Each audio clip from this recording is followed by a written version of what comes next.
Taste the Daily.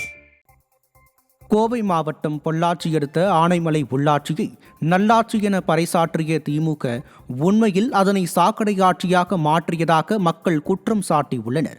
அடிப்படை வசதியான கழிவுநீர் கால்வாய் பராமரிப்பு இன்றியும் தெருக்கள் ஆக்கிரமிப்பிலும் உள்ளதால் ஆனைமலை மக்கள் அவதியடைந்து வருகின்றனர். இதனிடையே தனது தொகுதிக்கு தேவையான நிதியை ஒதுக்கவில்லை என்றும் திமுக எம்பி தங்கள் தொகுதிக்கு வருகை புரிவதில்லை என்றும் சொந்த கட்சி கவுன்சிலரே சாலையில் அமர்ந்து போராட்டத்தில் ஈடுபட்டார். உள்ளாட்சியில் நல்லாட்சி என்று ஊழையிடும் விளம்பர மாடல் ஆட்சிக்கு சொந்த கட்சி கவுன்சிலரே சாட்சி என மக்கள் மத்தியில் விமர்சனம் எழுந்துள்ளது. தென்காசி மாவட்டத்தில் உள்ள 4 அரசு மருத்துவமனைகளில் நோயாளிகளுக்கு வழங்கப்படும் உணவிற்காக கீரை வாங்கியதில் பெருமளவு ஊழல் நடந்துள்ளதாக குற்றச்சாட்டு எழுந்துள்ளது. மருத்துவ அலுவலர் உட்பட சில அதிகாரிகள் ஊழலில் ஈடுபட்டதாகவும் தரமற்ற கீரையை அதிக விலைக்கு வாங்கியதாகவும் புகார் தெரிவிக்கப்பட்டுள்ளது. இந்த ஊழல் குறித்து விசாரணை நடத்தி ஒரு பெண் அதிகாரி உட்பட சிலர் பணியிடை நீக்கம் செய்யப்பட்ட சம்பவம் மக்களிடையே அதிர்ச்சியை ஏற்படுத்தியுள்ளது. மக்கள் நலனில் அக்கறை இல்லாத விடியா அரசு நோயாளிகளின் உயிரோடு விளையாடுவதை நிறுத்த வேண்டும் என பொதுமக்கள் சிலர் கண்டனம் தெரிவித்துள்ளனர். ஈரோடு, கிருஷ்ணகிரி மற்றும் தருமபுரி மாவட்டங்களில் 6 பள்ளி மற்றும் கல்லூரி மாணவிகள் மாயமான சம்பவம் கடும் அதிர்ச்சியை ஏற்படுத்தியுள்ளது. ஈரோடு கொல்லம்பாளையத்தைச் சேர்ந்த கல்லூரி மாணவி ஹயந்திகா, வில்லரசம்பட்டியைச் சேர்ந்த 18 வயதான கல்லூரி மாணவி, தருமபுரி தென்னக்குட்லஹள்ளியைச் சேர்ந்த 17 வயது கல்லூரி மாணவி ஆகியோர் கல்லூரிகளுக்கு சென்ற நிலையில் மாயமாகியுள்ளனர். இதேபோன்று கிருஷ்ணகிரி ஒசூரைச் சேர்ந்த 22 வயதான சுபாஸ்ரீ, அஞ்சட்டி பகுதியைச் சேர்ந்த 17 வயதான +2 படிக்கும் சிறுமி மற்றும் விழுப்புரம் சித்தாம்பூண்டியைச் சேர்ந்த 19 வயது கல்லூரி மாணவி சுபாஷினி ஆகியோர் மாயமாகியுள்ளனர்.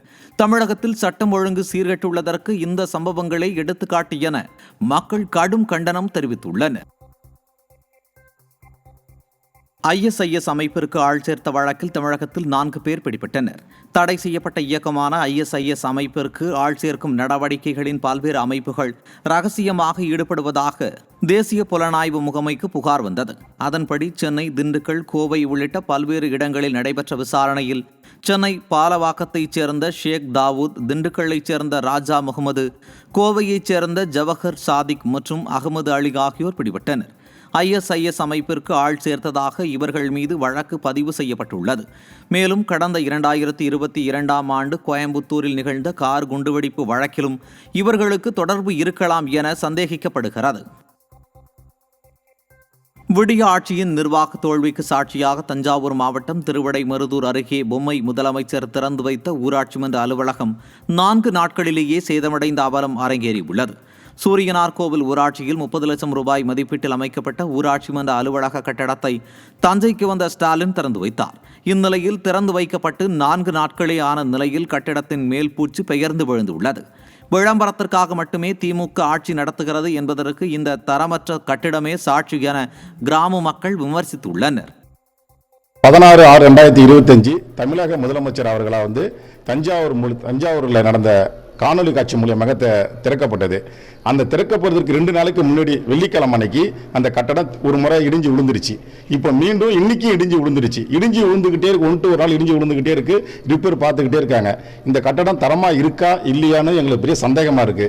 இந்த கட்டடத்தை மாவட்ட ஆட்சியர் நேரடியாக பார்வையிட்டு, மாவட்ட பொறியாளர் நேரடியாக பார்வையிட்டு, இது தரமான கட்டிடமாக இருந்தால் மட்டும் மக்களுடைய பயன்பாட்டுக்கு அனுமதிக்குமாறு கேட்டுக்கொள்கிறோம். மேற்கு திசை காற்றின் வேக மாறுபாடு காரணமாக அடுத்த 6 நாட்களுக்கு தமிழகத்தில் ஓரிரு இடங்களிலும் புதுவை மற்றும் காரைக்கால் பகுதிகளில் லேசானது முதல் மிதமான மழை பெய்யக்கூடும் என சென்னை வானிலை ஆய்வு மையம் அறிவித்துள்ளது. மேலும் அடுத்த 2 நாட்களுக்கு தமிழகத்தில் வெப்பநிலை ஒரு சில இடங்களில் சற்று உயரக்கூடும் எனவும் அதிகபட்ச வெப்பநிலை 2 முதல் 3 டிகிரி செல்சியஸ் இயல்பை விட அதிகமாக இருக்கக்கூடும் எனவும் சென்னை வானிலை ஆய்வு மையம் அறிவித்துள்ளது.